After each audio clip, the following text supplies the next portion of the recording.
Alright, good afternoon YouTube. In today's video, I'm going to be continuing the series of gym virtues. And in this episode, we're going to be talking about temperance. So one thing I want to talk about before we get into the topic of the video is the fact that this gym series is not just virtues for how you can be a good little gym goer, follow all the gym rules, and, be the guy who doesn't bother anyone or anything like that. Obviously, I'm not going to advocate you bother people when you're in the gym, but these virtues are more so that you have a spirit of productivity when you're in the gym. When you go train, you are doing things that you know will benefit you down the line. That is the purpose of this series.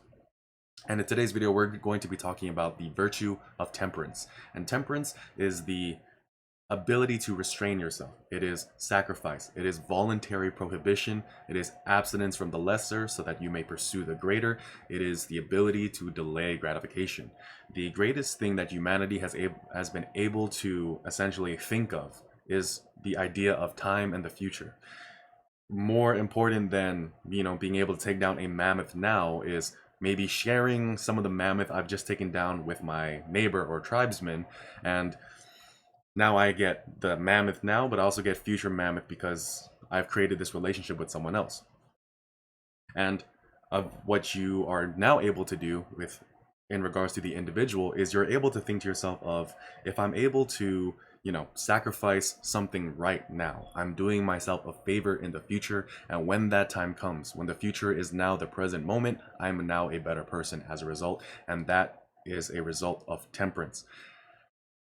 One thing that is really important to understand is that discipline is voluntary self-restraint.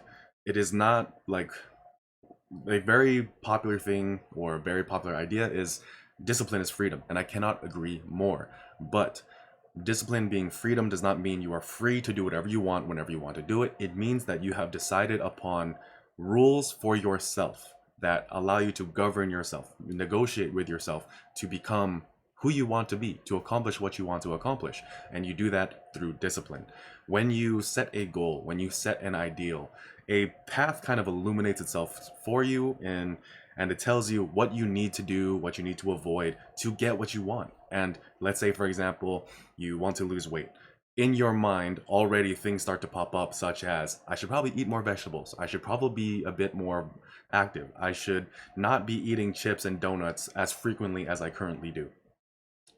And then to be disciplined with that, you have to be able to voluntarily restrain yourself from it. If, for example, you this is something that I personally experienced, and a lot of other people have experienced as well. It's no surprise if you lose weight in basic training. So I went into the army when I was 18 years old, and yeah, you're probably going to lose a shit ton of weight when you're in basic training, but it doesn't matter because it's not voluntary. You are eating less and you're eating healthier foods, but the moment you get out of basic training, it's very common for people to just balloon right back up. And sometimes it's immediately after basic training, like when they go to their tech school or AIT, they balloon up, or once they get to their duty station, they no longer care and they just let themselves go. It has to be voluntary. If it's not voluntary, it's not going to be sustained. One thing that I mentioned earlier when I brought up this topic was refraining from your lesser self. So one thing that has been very useful to me these past couple of years was an idea of, imagine what your life would be like if all of your bad habits maintained themselves over the next 5 years. What about in the next 10 years? If that future does not scare the absolute shit out of you, you do not know yourself well enough. And if you know just how bad your life could get if you lived out your worst habits, and they actually continue to get worse, and usually they tend to get worse just by letting them exist longer than they need to, then you need to really kind of sit down with yourself and understand yourself and know that, for me personally, if all my bad habits of whether that be like the foods that I eat, the frequency at which I eat them, my unwillingness to do certain things that I know are beneficial, if those things just got worse and worse and worse over time, where my life would be at would be such an absolute hell that it's enough to actually make me want to do things better. When you refrain from things that you know are your lesser self, then things will actually get better for you. Now, I'm not saying you need to completely restrict or completely eliminate these things from you because, generally speaking, joys, pleasures, and all these things, they're good things.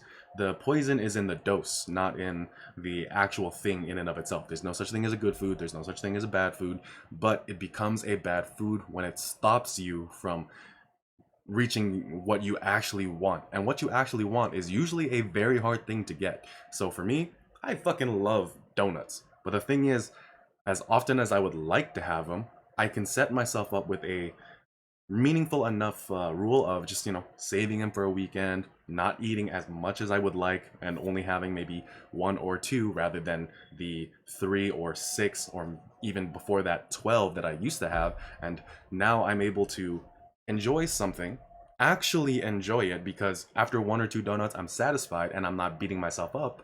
But after the third, maybe fourth, I'm just like, you know what, probably shouldn't have done that.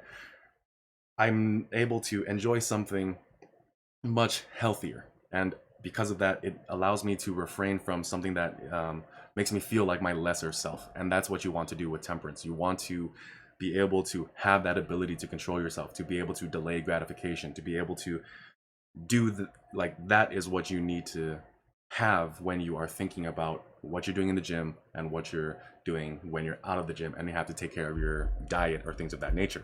Now, when it comes to training, one thing you want to do also is sometimes you're going to be following a program and this program is actually working pretty well for you. And in your mind, you're thinking to yourself, God damn, I feel like a goddamn tank. I feel like I can run the world or whatever. And you decide to go off program, go get a new PR mid program, and when you know that there's going to be peaking toward the end of it, and then sure, you hit a new PR, but your very next session sucks. What have you just done to yourself? You've burned yourself out in the middle of your training. Your next session suffers, and then you try to maintain your level of progress, ending up under recovered or overworked. And now you've kind of created this block of time where your training is no longer as productive as it could have been or would be. That is also something that you need to be able to essentially restrain yourself from. It's that momentary, that is that sacrifice of momentary, let's say, performance for long-term progress. It is that sacrifice of, knowing to yourself, like, I feel like I could break my PR right now, and sacrificing that moment for, I'm going to break it in 12 weeks anyway. I'll just continue with I'll keep my head down and just keep fucking working. That is much better.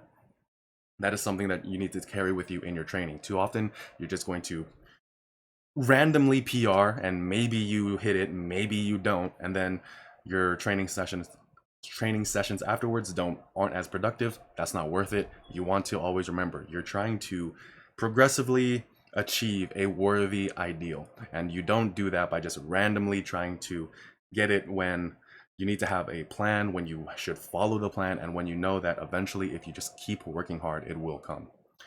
So there's that, right? Another thing that you want to implement with the virtue of temperance is restraint from excess. So I kind of touched upon this with the donut idea, and that is really important. And another thing that really matters is your ability to sacrifice comfort as well. So I know I mentioned sacrificing that you feel like you can hit a PR, but one thing you also need to sacrifice is your desire to just be comfortable in your training all the time. Training for the purpose of actually achieving something worthwhile isn't always going to be sunshine and rainbows. It's not always going to be easy. It's not always going to be effortless. Sometimes you are actually going to need to push and put a little bit more effort than you would otherwise want to. Something that usually happens with me is I will have a long list of complaints and gripes and just excuses, but I'll get my ass up, go to the gym, and once I get underneath the bar, none of those things matter. The same way that if you're hungry, if you start doing cardio, if you just go for a walk, if you start lifting, you're no longer going to feel your hunger anymore. Same thing kind of happens with your excuses. If you just show up, if you just get underneath there, you're going to have this mindset of, well, I'm underneath the bar, so I might as well put out as much effort as I possibly can, and you'll find that all the effort that you needed to reach your goal was there. You just needed to show up.